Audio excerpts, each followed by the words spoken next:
কষ্ট কষ্ট তো থাকবেই, শত্রু শত্রু থাকবেই। তারপরে যদি আপনি কোরআনের এই ছোট্ট সূরাটি পাঠ করতে পারেন, তেলাওয়াত করতে পারেন, আপনার কষ্ট থাকবে না, আপনার শত্রুগুলা মিত্র হয়ে যাবে। নবী মুহাম্মদ সাল্লাল্লাহু আলাইহি ওয়াসাল্লাম ওনারা কিন্তু শত্রু ছিলেন।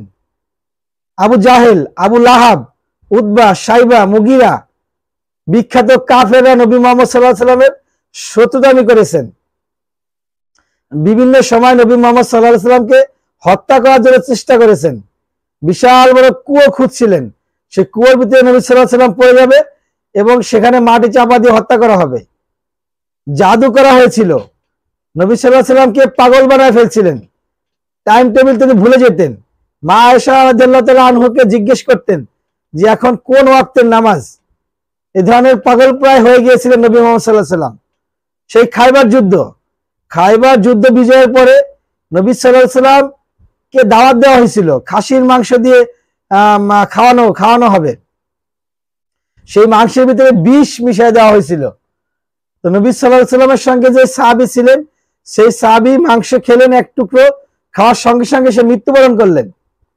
নবী মুহাম্মদ সাল্লাল্লাহু আলাইহি ওয়াসাল্লাম মাংসের মুখে নিয়ে নিলেন এবং সেই খাবারটাকে মহান রব্বুল আলামিন মাংসটাকে রাবার বানিয়ে দিলেন। নবী মুহাম্মদ সাল্লাল্লাহু আলাইহি ওয়াসাল্লাম খাবারটা চাবাইতে পারতেছিলেন না। তখন জিবরাইল আমিন আয়েশা বললেন, দ্রুত এখন এই মুহূর্তে মুখ থেকে মাংস ফালাই দেন, গোশত ফেলে দেন, এতে বিষ মিশানো আছে। তো নবী মুহাম্মদ সাল্লাল্লাহু আলাইহি ওয়াসাল্লাম যখন মৃত্যু হয়, এই বিষের যন্ত্রণায় কিন্তু মৃত্যু হয়। শেষ বয়সে নবী সাল্লাল্লাহু আলাইহি ওয়াসাল্লাম যখন মারা যায়, তখন তিনি কিন্তু বলেছিলেন যে আমার সেই খাইবার যুদ্ধের বিষ খাওয়ার পরে যেই পেটে ব্যথা উঠেছিল, এখনো একই ব্যথা উঠছে। তার মানে সে এই বিষের প্রয়োগের কারণেই নবী মুহাম্মদ সাল্লাল্লাহু আলাইহি ওয়াসাল্লামের মৃত্যু হয়, অর্থাৎ শহীদি মৃত্যু।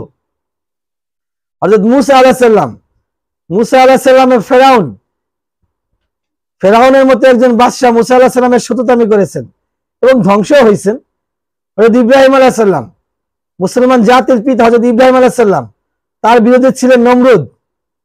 মহান রব্বুল আলামিন সামান্য মশা দিয়ে নমরুদকে পৃথিবী থেকে তাড়িয়ে দিয়েছেন। তো এই ধরনের শত্রু ছিল সবার। নবী মুহাম্মদ সাল্লাল্লাহু আলাইহি ওয়াসাল্লাম একবার মদিনাবাসীকে সাফা পর্বতে ডাকলেন এবং সবাই সাফা পর্বতের সামনে আসলো। তো নবী সাল্লাল্লাহু আলাইহি ওয়াসাল্লাম জিজ্ঞেস করলো যে তোমরা কি আমাকে বিশ্বাস করো? তো সবাই একযোগে বললেন, হ্যাঁ আমরা আপনাকে বিশ্বাস করি। আমি যদি বলি, নবী সাল্লাল্লাহু আলাইহি ওয়াসাল্লাম বলেন, আমি যদি বলি এই পর্বতের ওপার থেকে শত্রুরা এখন আসবে, আমাদের আক্রমণ করবে, তোমরা কি বিশ্বাস করবে? সবাই একযোগে বললো, হ্যাঁ বিশ্বাস করব। কাফেররাও বললো বিশ্বাস করব। কারণ নবী মুহাম্মদ সাল্লাল্লাহু আলাইহি ওয়াসাল্লামের মতো সত্যবাদী, ন্যায় নিষ্ঠাবান এরকম লোক তারা আর কখনো দেখেন নাই। তাই কাফেররাও বললেন, হ্যাঁ আমরা অবশ্যই আপনাকে বিশ্বাস করি, কারণ আপনি সত্যবাদী। তখন নবী মুহাম্মদ সাল্লাল্লাহু আলাইহি ওয়াসাল্লাম কালিমার দাওয়াত দিলেন, লা ইলাহা ইল্লাল্লাহু মুহাম্মাদুর রাসূলুল্লাহ, এই কালিমার দাওয়াত দেওয়া শুরু করলেন।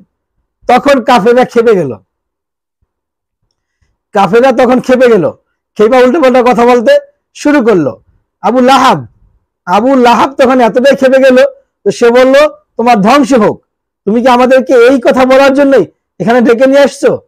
ধ্বংস হোক তোমার। তখন নবী মুহাম্মদ সাল্লাল্লাহু আলাইহি ওয়াসাল্লাম একটু কষ্ট পেলেন, একটু না ভালোই কষ্ট পেলেন।